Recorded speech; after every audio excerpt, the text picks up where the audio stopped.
Nah, no takers? Okay. Okay, I'm here with my friend Todd Lewis of the Praise of Folly podcast. He is a historian and a Baptist, and he runs his channel, Praise of Folly, where he discusses things that generally interest him. Today, we're going to talk about the Vietnam War, the taunts, and generally the culture, the paradigm shift in the 1960s and 70s.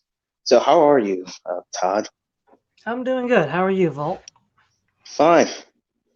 So, so what's your analysis of the Vietnam War and how America gradually got involved? Well, we got to start from the beginning. The Vietnam War was the result of the fallout of World War II. So Japan conquers French East Indochina, and during that time period, uh, as well as in China, we funded the communist forces, um, which is a big mistake. And this all goes back to my long-running argument that the war with Japan was pointless and stupid because, in the end of the day, Asia just went to the communists. But once we ended the war, then France was in charge of all of Vietnam. And within the next 10 years, it lost an insurgency against the North Vietnamese, which then divided the country in two. Now, basically at the end of the treaty with France and North Vietnam, there was two criteria. One was that there would be some sort of plebiscite in the late 50s to decide what South Vietnam would do. And also, Laos and Cambodia were declared as neutral nations. Now, a lot of leftists will complain that the plebiscite in South Vietnam was never allowed to happen. But North Vietnam was acting in bad faith because Laos and Cambodia were secretly invaded between 1956 to 1960. So they had already totally disregarded the point here. And it looks like we have lost our guy.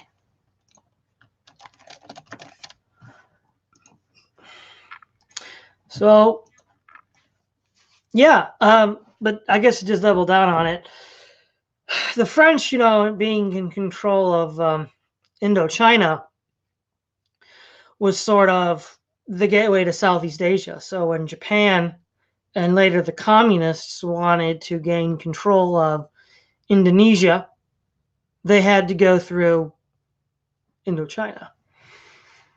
And the Japanese were, controlling Indochina in order to use it as a springboard to get into Indonesia. And the communists had similar goals. But the long and the short of it is the war with Japan was a mistake, which gave rise to communism in Indochina. And the communists in Indochina were acting in bad faith. So that's why the Western powers didn't follow through with the plebiscite. Yeah. And after all, if you ever read Kissinger's Diplomacy, I have not.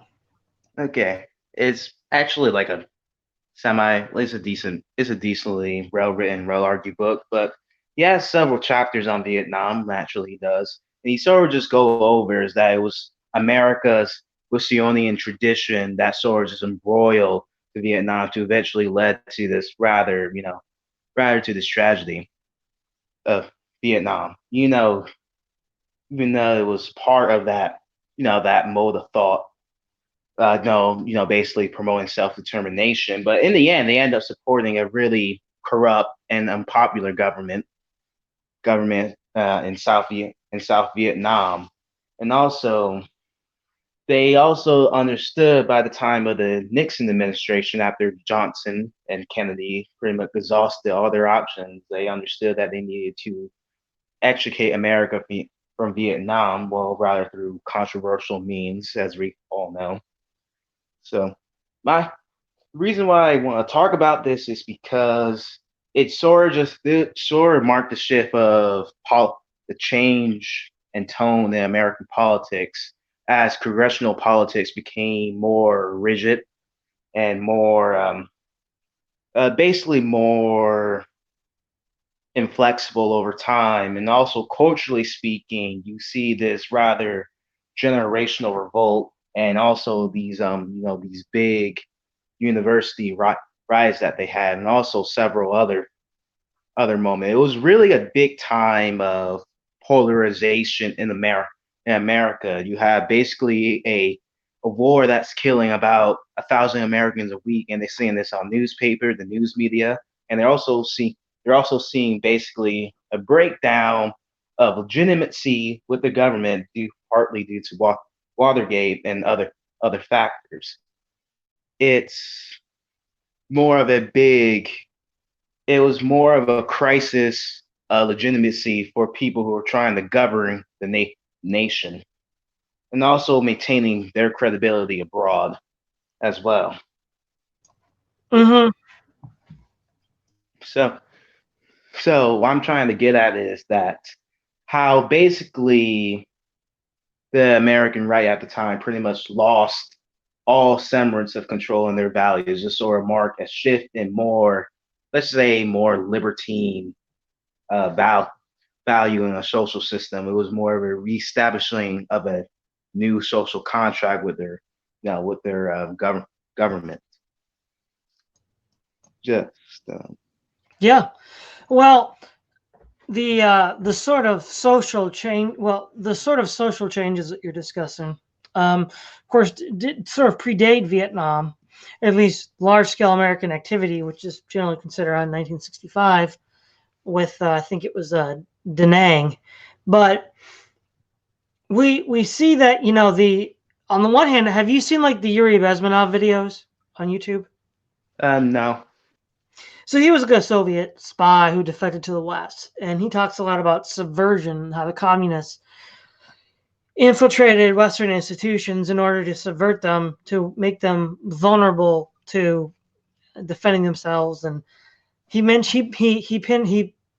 This is like I think from like the 80s, the actual original recordings, but it's about destroying their will to exist, their will to continue, which we begin to see already happening in Vietnam. And unlike, say, in World War II, where the United States obviously suffered larger casualties, or even Korea, where if you look at the amount of casualties suffered in Korea, it's about as many as in Vietnam, even though Korea only lasted like 2.5 years and Vietnam was like 10.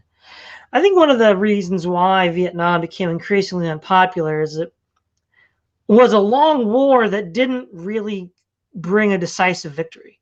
Right up to that point, the Americans had been used to decisive victories. Korea wasn't a decisive victory, but it was short enough, in part, that I think a lot of Americans weren't as concerned about that. And a lot of World War II veterans were still alive and fought in Korea as well. But the fact that Vietnam dragged on without any clear end in sight, when we were told right before the Tet Offensive that, oh yeah, Westmoreland, oh yeah, we're at the light of the end of the tunnel. And then all of a sudden, the biggest NVA offensive of the war takes place. We're like, oh yeah, it's not near the end. And also with embedded with reporters being able to film combat, this is the first time Americans got to see actual combat firsthand. And I think also that was a factor as well. right, right. Also, there was by the time of the Nixon administration, when he campaigned on ending the Vietnam War, he what do you think of the talks that Nixon purposely sabotaged the peace talks in 1968? Do you think there's some validity to that? I have really no comment. I don't really know enough about the topic. Okay. Okay. And so basically Nixon promised to extricate Vietnam. I guess one of the most misguided criticisms of Nixon that he prolonged the war by about 3 to 5 years, I believe. And also he expanded the war into Cambodia and Laos. But from several accounts in the administration, he basically had no choice to expand the war into Cambodia and Vietnam since he wanted rather concessions from the North Vietnamese. North Vietnam basically invaded Cambodia by forming centuries military networks into the country and you know, using it as a base of sorts.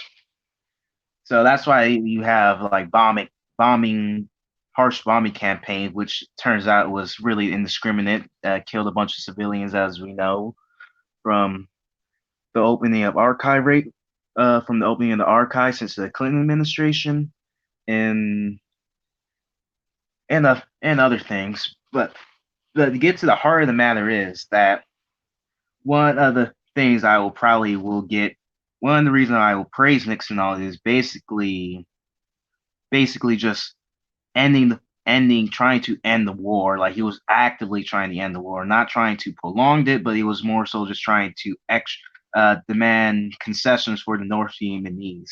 That's and as a result, we end up having the Paris Peace Agreements in 1974 that turned out to be extremely rigid due to the congressional restrictions from the McGovernite Congress. So, And also the North Vietnamese acted in bad faith because as soon as the U.S. armed forces left, they invaded South Vietnam and took Saigon in 1975. ex- exactly. So, the main point I want to drive home is that it was at the time when the debate at home became really toxic. Basically, America was psychologically exhausted from Vietnam, and Nixon, as we know, wanted to China, focusing with the reapproach of China and basically the SALT talks with the Soviet Union. It as a result of the crisis of legitimacy and also Watergate, we saw basically a breakdown of democracy internally in America. And I think since then we haven't really recovered to that same high trust type. Thomas Sowell mentions in one of his recent books, Discrimination and Disparities, about two black tales of two blackouts, both happening in New York City. In 1965, there was basically no looting when the blackout happened, and by a decade later, there was basically looting. It was basically marks a decline of civil society and trust. And I think Vietnam and the Watergate scandal was one of the main factors of this breaking down of civil society. Well, during World War II, immediately after, there was a lot of trust in the U.S. government.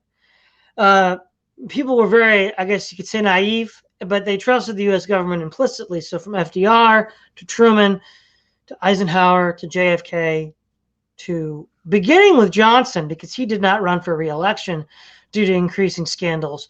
But Johnson and Nixon, due to the scandals that surrounded their presidency, began to undermine the credibility of trust that people have in the U.S. government. Ford and Carter didn't really restore the trust. You could say maybe Reagan did a little bit, but that there was this fundamental shift where people just did not trust the government like they used to. And I think these actions, as both internal scandals and scandals in Vietnam, especially the fact that Vietnam was engaged under false pretenses, as we now know, the Tonkin Gulf incident, not only didn't happen as described, but just didn't happen at all. Hmm. So, so what? So, what is your main takeaway from the 1960s and ongoing to the 70s? To you, what fundamentally broke America as we know it Well, today? the sort of cultural changes that you're describing. Now, obviously, the alt right likes to point to the ethnic changes, but even if we look at the Immigration Act of 1965, when that was passed, America was still like 90% white, and these social changes were happening in a majority white country. So the racial changes in the past 50 years are a symptom of a cause that already happened earlier. Now, I think one of the key features here is that in 1948, Alfred Kinsey published Sexuality in the Human Male, which basically was a bombshell that totally changed America's view of sexual behavior.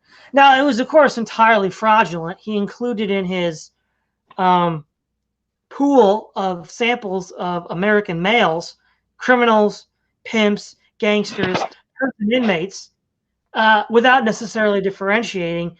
And without going into the details, at table 34, he's basically describing full-on Mengele style child torture. It's pretty depraved if you look at his book and look up table 34. And when you really realize what table 34 is describing, this guy basically hired pedos to rape children. And under these Uh, false pretenses, he's able to say that, oh, well, people are far more promiscuous than we were led to believe, which then was used by liberals to convince state governments to loosen laws on the books on human sexuality. And of course, paved the way for Playboy, which I think is 1954 was the first issue of Playboy. So the other aspect too with Kinsey is that a lot of, since this was all illegal research he was doing, people would basically, in the whole standard of evidence is very unscientific. These were not controlled experiments. People would write into Kinsey saying that they basically molested their children, and he had no way of verifying under what conditions this information was gathered. And yet, that's what we ran with. And then in the late 50s, early 60s, we had the Marxist Freudians, Wilhelm Reich and Herbert Marcuse, which pushed the idea that it was sexual repression that gave rise to fascism. We had it was what was it? The Authoritarian Personality, which came out. And speaking of a conflict of interest, was funded by the American Jewish Association, and then it claims that anti-Semitism is a pathology. So a Jewish organization is paying for this communist material, which then says that it's a pathology to be anti-Semitic. Like, that's like a conflict of interest if ever there was one. So it was a full court press from 1948 to 1960 by internally the Rockefellers. They were the ones that financed Kinsey, and then Marxist elements to liberalize American views of sexuality. The reason why the corporate interests did it was because they wanted to be able to solve the problem as they saw it of overproduction. They wanted people to continually buy things they didn't need. And in the 1920s, the president of Lehman Brothers writes in a book that they're going to manipulate people's fear of security and sexual inadequacy to sell them stuff they don't need. So we see the corporate angle there. And the communist angle is that, well, if you can undermine Christianity, the Frankfurt School narrative, Christianity is what inoculated the working class against communism. And a kind of sexual revolutionary activity would undermine Christianity and pave the way for a world proletariat. And so these two things working in concert fundamentally change America's view of cultural norms. It doesn't just affect sexuality, it affects Christianity and conservatism and traditional values, all of which is a sort of a stab at the heart of. So now that state enforced homosexuality. Okay, but I just had to say that. But anyway, so you're saying is it's just basically the agenda. It was basically agenda of a variety of interest groups pushing this basically for a variety of different reasons, right? Exactly. Okay. As a result, we see like more of a libertarian shift in culture, and we see that now that hasn't really strengthened America as a civil society as a whole. Is more so just weaken it as a whole to too.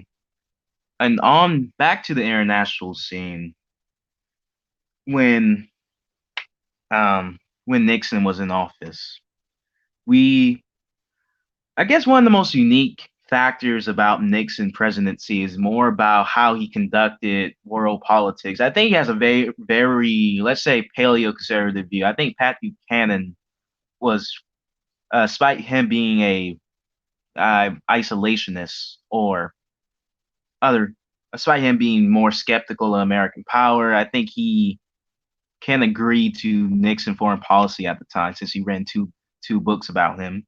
And so basically, what's your view on detente, the relaxation of tension with the Soviet Union and China?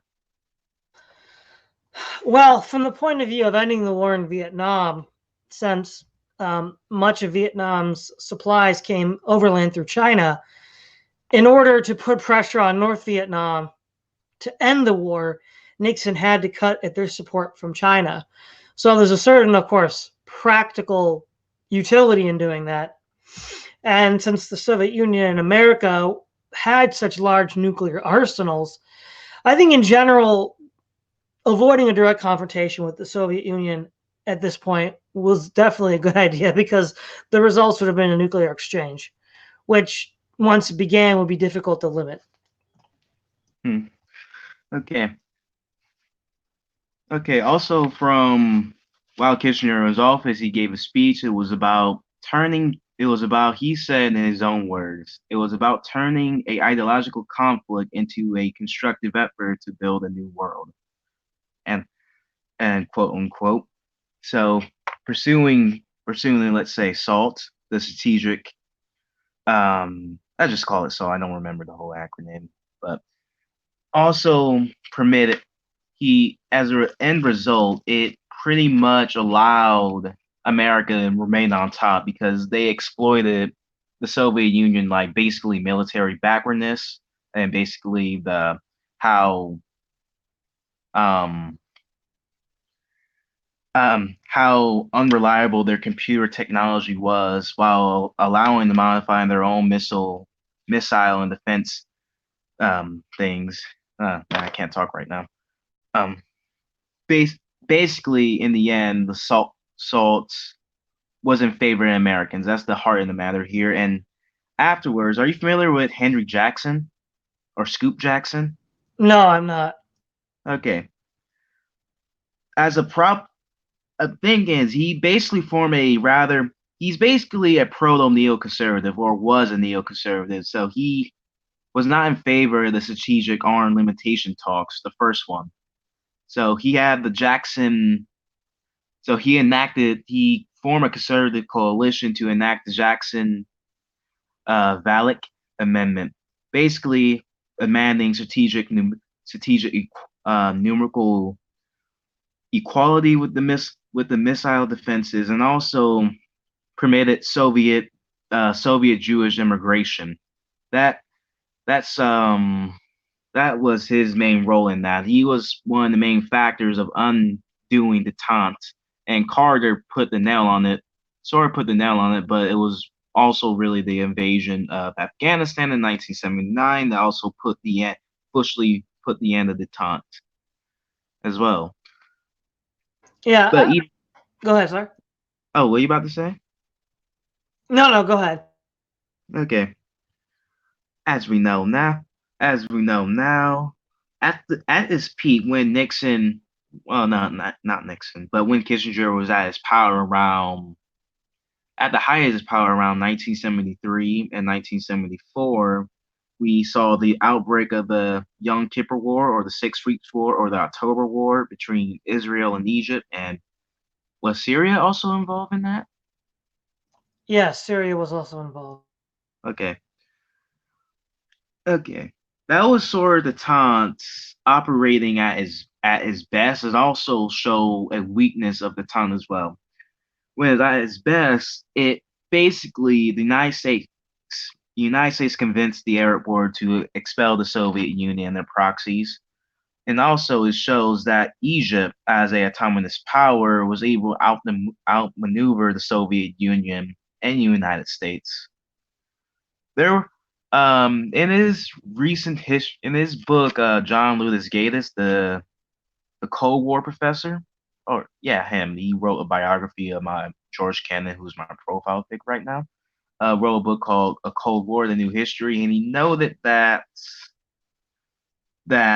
with Egypt outmaneuvering the United States and the Soviet Union, it spelled a big weakness to the time. It showed how fragile it was in and of itself. And he criticized Kissinger when he wrote his recounting of it in his memoir of saying that you not that Nixon and him pretty much planned on it, it but he said there's no real evidence for that to um, to convince Sadat, that's his name, right? Sadat, the Egyptian president.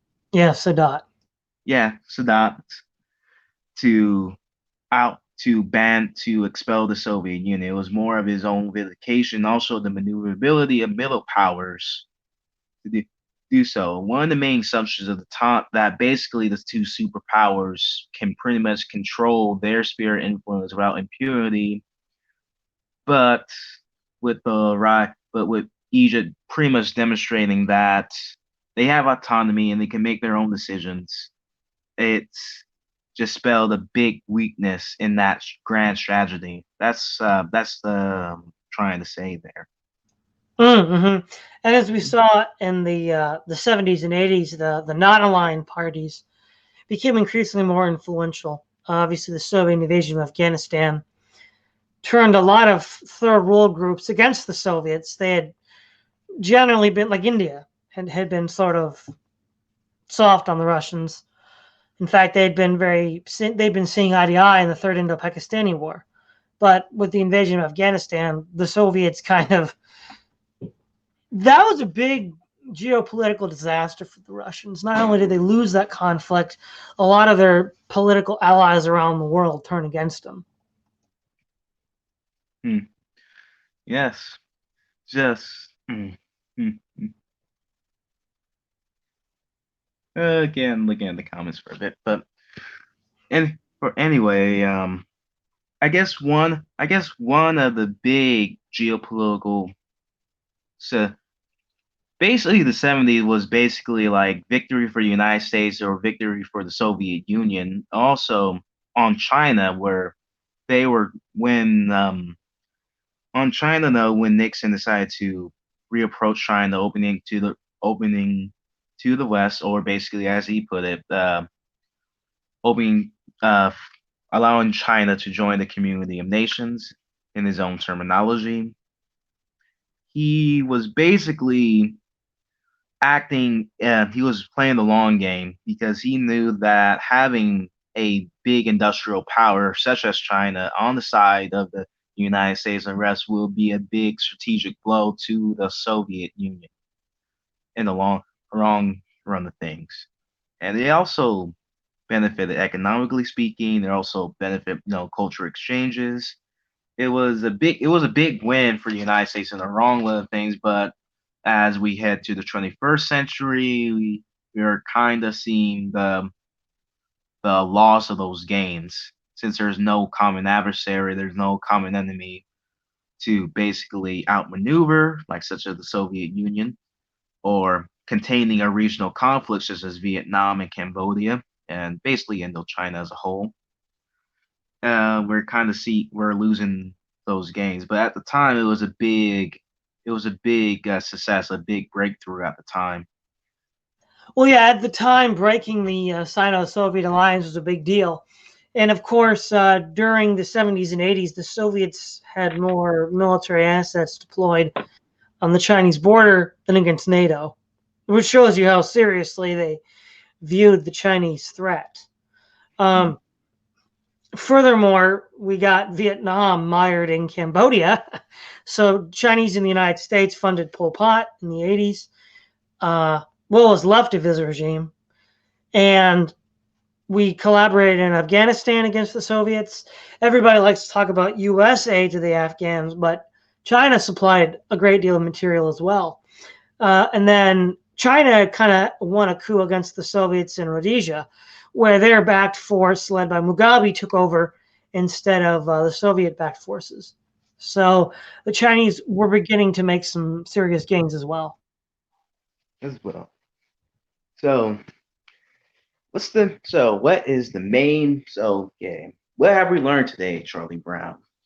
What is the takeaway of the international scene of basically having pursuing the time and reopening China, and also basically seeing the decline of that grand strategy of the United States of relaxation and protection.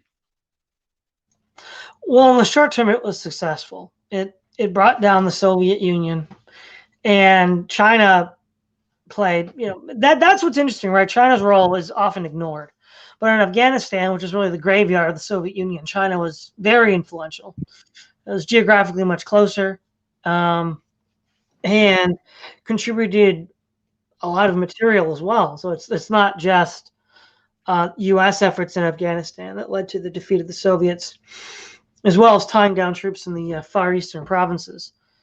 But just like with supporting the Mujahideen, which indirectly gave rise to Osama bin Laden and the international terrorism, China itself is becoming increasingly problematic in the South China Sea with their man made islands and territorial disputes with Vietnam and the Philippines.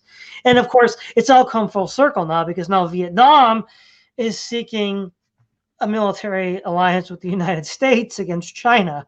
So, yeah, it's very strange how that turned out. Yeah.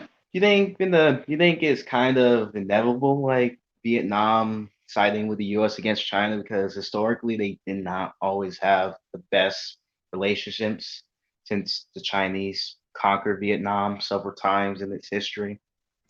Well, yeah, and in 1978, they attempted to invade Vietnam again and failed. So, China and Vietnam being allies in the late 60s, early 70s was kind of ahistorical. I mean, Vietnam might have been a vassal to China after being invaded, but generally they didn't get along very well either. And they needed someone to protect them. Initially, it was the Soviets. And when the Soviet Union collapsed, the only other nation they could turn to was the United States. Mm. Uh, why everything comes full reverse in the long run of things?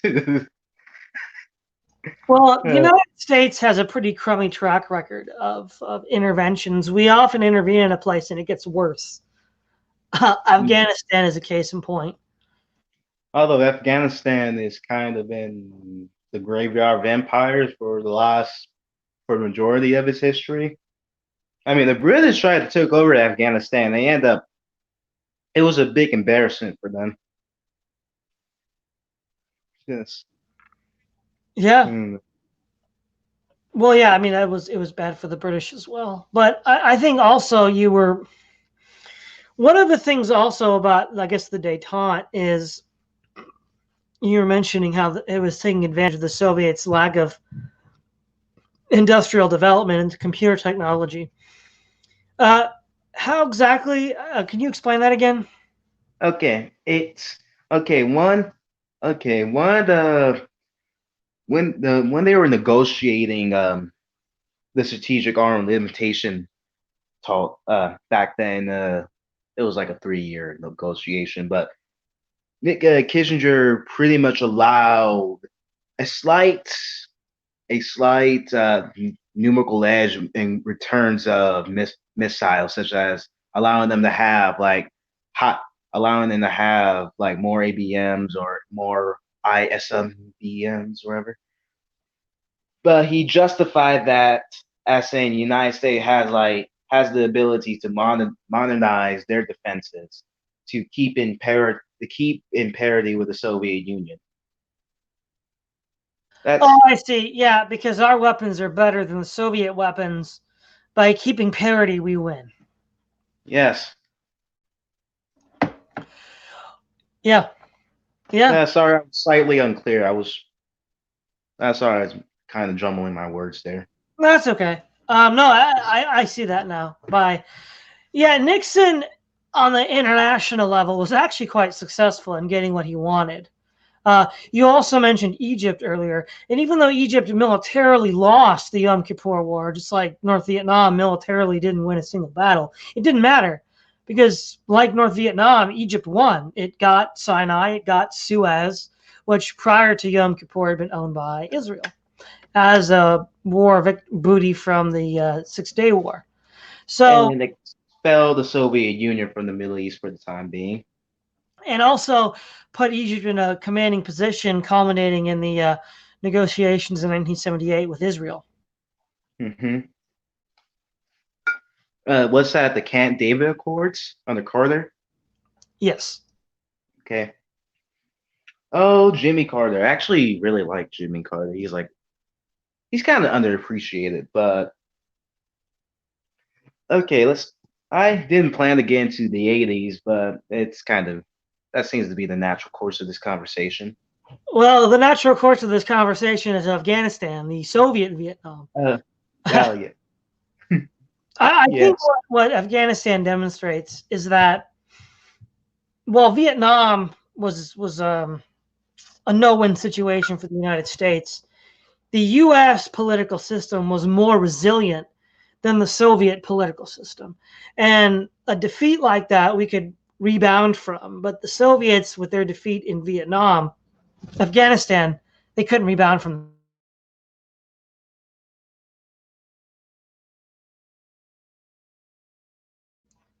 You know what I mean?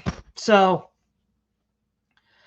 I think the other thing too is it's interesting because much like the United States and Vietnam, the Soviets won most military engagements in Afghanistan. It's just that if you think about it, Afghanistan borders I think Pakistan, China, and Uzbekistan. And oh no, Uzbekistan is part of the Soviet Union and Iran. And so it's pretty much impossible for the Soviets to close the borders, where so they couldn't prevent supplies from getting in. Hmm. Let's. What was Carter's security advisor name? Brunetsky. Brad. Oh It's yeah, something. um, Something Berlin Polish. was it Berlinski? Yeah, Brunetsky. He actually thought that he basically predicted that the Soviet Union invading Afghanistan was gonna turn quote unquote Vietnam for them, and as we saw, he was right. Right, and also kind of exposed once again Russia's military weakness in terms of technology and their development. Also, Afghanistan is a very rigid terrain. Is a very, I believe, mountainous terrain. So they couldn't really, um, yeah. When you're a foreign invader, and you're basically placed on the defense, you have the home field advantage. You're able to take advantage of the environment and able to use basically guerrilla warfare tactics on them, while the Soviets use very conventional military warfare. I guess that's one of the strengths of guerrilla warfare as a military strategy because the point is not winning, it's a point of just constant disruption and also just exhausting your enemy psychologically speaking as well. Yeah, uh, because eventually, like in Vietnam and Afghanistan, the occupying forces they're not able to get a knockout blow and they lose support at home. The key distinction was the United States did not rely on the military to maintain political dominance internally, whereas the Soviet Union, being a military dictatorship, could only maintain power if it had the loyalty of the armed forces. And the disaster in Afghanistan and the treatment of veterans returning from Afghanistan more or less was a fatal blow to Soviet internal power because they couldn't rely on the military to be their internal security forces after that. Hmm. Then Reagan came along with his slick hair and smooth and charming manner. And I The was like, Gipper. oh, okay, yes. I was trying to be a little funny here, but On the Gipper Reagan, I kind of view the 80s as basically a re. It was also considered to be the rise of neoliberalism, but it was also a rise. It also was a rather big conservative reemergence with Thatcher and Reagan in power, and it was basically a re-establishment of legitimacy, a re-establishment of trust with your government, with the beliefs, with free market beliefs, such as cutting the tax rate, deregulation, privatization, and all of that, which is was a big factor of the 1980s politics well into the 90s under Bush and even the Clinton administration. It was a big reversal of trends, despite Nixon being a um, he was politically centrist, like basically a Rockefeller Republican. He basically following the school of Keynesianism, so he was more willing to have more government interventions in the economy, such as implementing price controls or better or miraculously taking America off the Bretton Woods system or letting it collapse. While the 80s was more of a stabilization period for American politics at home and also for British politics at home too. And also internationally speaking, it was also a big escalation in tension as well, with Reagan basically pursuing military buildups, arms race, and taking advantage of the Soviet weakness at the time. Yeah, the because ultimately, well, the Soviet collapse was due to multiple factors. Yes, yes, but Even if the Soviet Union hadn't collapsed in 1991, U.S. computer technology and advanced manufacturing was leaving the Soviets in the dust. So their large armed forces would have resembled the sort of Chinese, this large bloated army with obsolete equipment that going into the 2000s would have left the Soviets uh, ultimately just not really competitive militarily. Of course, they collapsed before that eventuality. it's well on the Soviet Union or in Eastern Europe. Soviet Russia in general always been a rather strange place with a unique history. But I guess one of the outcomes of having like a communist or Marxist system is that they also saw a massive decline in life expectancy. About 5 years, I believe. The life expectancy in 1978 was, I believe, was around 70, and it was declining to around 65 to 64. That was a rather odd phenomenon. The Soviet Union as the Soviet Union as a industrial power, one of the main weaknesses of their economy was agriculture and also maintaining a large military and also basically coordinating 60 million prices to sets every single year. It was a very autarkic system. It was a very autarkic system, and it was basically bound to fail due to its impracticality and inefficiencies over time. Yeah. Exactly. And not only that, because the Soviet Union, as a military dictatorship, had to rely on the military, not only to keep its own people in line, but also the Eastern Bloc countries and threaten the West, large standing armies are expensive. And unless you have a robust enough economy to maintain them, they become a terminal drain on your society that prevents you from developing more advanced technologies and modes of production. Hmm. I guess one after World War II, America grand strategy was obviously containment, but also foster an international system that allows the development of capitalism, markets everywhere. It I guess America is not good with military power. It's not good with directing that type of hard power, but it's really good at pursuing economic grand strategies, like allowing markets markets, and also basically just build a world that everybody's rich and they basically have no reason to go to war to each other at all. Well, yeah, I mean, by the mid 1970s, given the rising standard of living and economic opportunities with the United States, the Soviet Union was a less desirable ally for China. Furthermore, they shared a common border with the Soviet Union, so they were more of a direct threat to the Chinese than were the United States. Hmm. So, a little off track. What do you think of George Kennan? My profile picture right now. He's my homie. I love George Kennan. Ooh.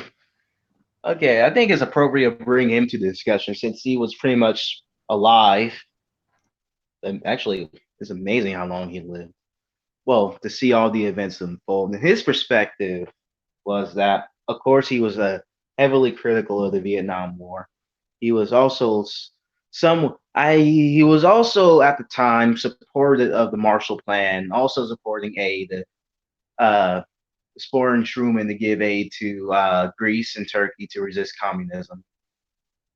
But by the 1950s, the late 1950s, he pretty much changed his mind on containment or how the United States militarized containment with NATO. He also changed the view Vietnam as basically a quagmire. He even testified in Congress saying, "Oh, I don't remember the exact quote, but just saying that it's good to liquidate unsound positions." That was basically the quote he gave out. Hmm. So, What I like about Kennan is he's an advocacy of political realism as a geopolicy. And I think that the problem with the idealists is that they fight for goals that are unachievable, like a war to make the world safe for democracy, a war against terror. These are wars with no end goal. There's no way you can say, okay, the war's done, we've won. It's this open-ended, imprecise, vague objective. Whereas Kennan, representing the realist school, one could even argue Brzezinski and Kissinger as well were realists. We're fighting for practical, realistically achievable goals. Furthermore, he understood that with the Russians, whether they're Soviet or some other regime, you have to have a little bit of give and take. I think that's one of the problems of U.S. policy in the first half of the 20th century. It was winner take all. And of course, by eliminating Austria-Hungary, it created a power vacuum in Central Europe. By eliminating the Ottoman Empire, it created a vacuum in the Middle East, which created instability, which is ongoing now. The 1990s conflicts in Yugoslavia, the conflicts in the Middle East, are all the result of the power vacuum that resulted from World War One. World War II, right? There's a power vacuum in the middle of Europe with Germany. There's a power vacuum in Asia with Japan. And so the communists fill that vacuum. That's just not good long-term policy. Whereas more modest objectives, as Kennan would have advocated, lead to more long-lasting, substantive gains. but in the end, we made the world safe for democracy. America, yeah. Oh my gosh. Well, No, I'm not serious. no, but yeah, I do love Kennan, especially his 1950s lecture slash essay, American Diplomacy, where he Also, made, oh, sorry. well, just the main point there in American Diplomacy is that which was 1950 during the height of the Korean War. He basically admits that American policy since the open door policy towards Korea was just one train wreck disaster after another because it was based off of idealism. It wasn't based off of practical real world objectives, but idealistic pie in the sky objectives. Hmm. So, I saw you commented on my video about America's maritime strategy. What was you want to go over with your disagreements in the second half? Yeah, so the first half, he's absolutely right. The naval powers of Holland, Great Britain, and the United States, and for a brief time, you might have even included Japan, say from 1870 to 1945. Um, that is probably one of the most successful grand strategies in history. I mean, England in 1588, took on the Holy Roman, Spanish Empire. I think your author misread Kennan. If you read American Diplomacy, Kennan uh, doesn't really support he's heavily critical of the implementation of U.S. policy in Europe leading up to 1950. And taking out Japan was a complete disaster, which up until 1939, or 37 rather, when Japan invaded China, Japan was essentially a Western power that modeled itself after the United States. When Japan modernized in the Meiji Restoration, it modeled its constitution after the U.S. Constitution, its navy after the British Navy, and its army after the German army. Up until 1920, it was an ally of Great Britain and was still generally friendly towards the West. The main reason why they wanted to keep troops in China was to contain communism, which, in light of the Cold War with conflicts in Korea and Vietnam, was not an unreasonable concern for the Japanese to have. And as Kennan points out in American Diplomacy, Japan was containing communism in Korea and China as we were in 1950. So why not let Japan do it instead? They want to do it. They're able to do it. So why take on something that we don't need to take on? It's just a waste.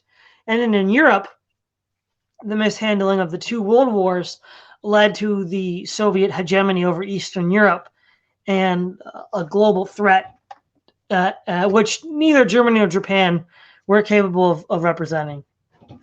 So I think that the U.S., the mistake was not waiting too long to get involved in World War I or World War II, as the author of that essay, or you were reading a chapter from a book.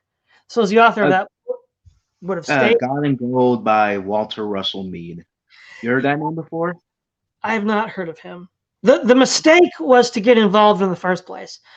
Germany, Japan, the United States, and Great Britain should have just followed the Oracle of Delphi's advice to the Athenians: hide behind their walls of steel. Eurasia is never going to invade a combined Anglo-Japanese American naval presence. The three great naval powers could just hide behind their wall of steel and monopolize markets in South America, Africa, and Southeast Asia. And then, Germany, Russia, and China can just blow each other up, and who cares? Man, imagine having that type of thing in Washington right now. I mean, the United States produced more tonnage and shipping than all combatants in World War II put together. So there's no way anybody's going to invade the United States. And local naval superiority could be maintained by the British and the Japanese. So in 1910, we were all friendly to each other. Japan and the United States had some friction in the Pacific, but there's no reason why long-term strategic alliances could not have been struck at the time. Also, on the author Walter Russell Mead, actually, I think you'll like him, but you probably will have disagreements with him. Obviously, I think you should buy a book called "Special Providence: How U.S. Foreign Policy Changed the World," where he gives out four, as he puts it, four different schools of thought. You have the Hamiltonians, the Wilsonians, the Jeffersonians, and the Jacksonians. It's a really good book. You may not agree with all the assessments, but it's a good book covering America's approach to the world. Yeah, sounds interesting. I think at this point, since we're nearing the end of the hour, it's probably best to wrap it up. I'm more than willing to have any future discussions on other topics that you have in mind. Do you have any final statements you'd like to leave us with? Okay. In summary, the 1960s were bad, and everything afterwards were kind of bad. So we need to change things for things to even get worse. Well, there you go. I think that's probably about as concise and accurate as it can get. The 1960s bad, yo. This is Todd Lewis of the Praise of Folly podcast signing off. Peace.